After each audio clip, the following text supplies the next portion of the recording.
And the question this week is, what's a game that exceeded your expectations? Okay. That you have one. I do have one. I always go with the first thing that comes to mind, and it was Death's Door. Relatively recent game. Yes. Maybe 3-4 years old.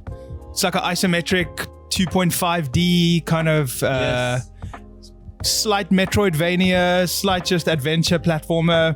So good. A friend of mine had got it on his Xbox, and I'd seen him play it like maybe a few months before it came out on Game Pass. Let me just check, yeah. And I watched him play it, and I was like, yo, this looks really cool. And he was saying how much he loved it. And then it came out on Game Pass. I'm like, I'm going to give it a go. And I'm like, I didn't really expect much, to be honest with you. I'm like, let me try it. I'll probably play a couple of hours and then uninstall it like I do with Game Pass games mostly. But dude, I was in from the get-go. The story is like you're a bird, like a literal bird that work. I think it's been a while now, but I think you work for death or like the Department of Death or something like that. And you have to go and where people have died, you go collect their souls and bring it back to your office. That's actually pretty cool. Yeah, I might be getting that slightly wrong, but that's pretty much the basic idea or the basic setup.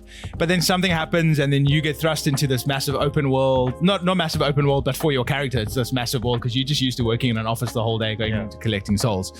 And then you get a sword, and then I think you get a bow and arrow later on in the game, and then you can keep on upgrading the swords and the bow and arrow.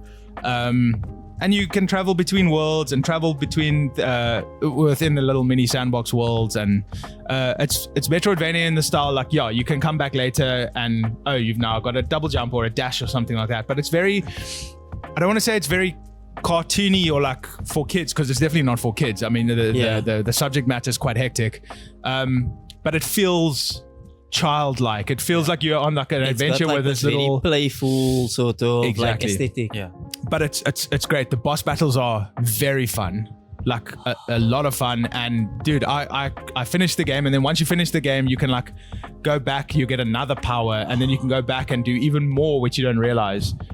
Which that I haven't done. I started doing that, but then I got a new game, and I'm like, I've had enough of this game now. I've sunk like, it's also quick. I think I probably only like took maybe 10 hours to finish to like platinum the game. I'm gonna add this to my backlog.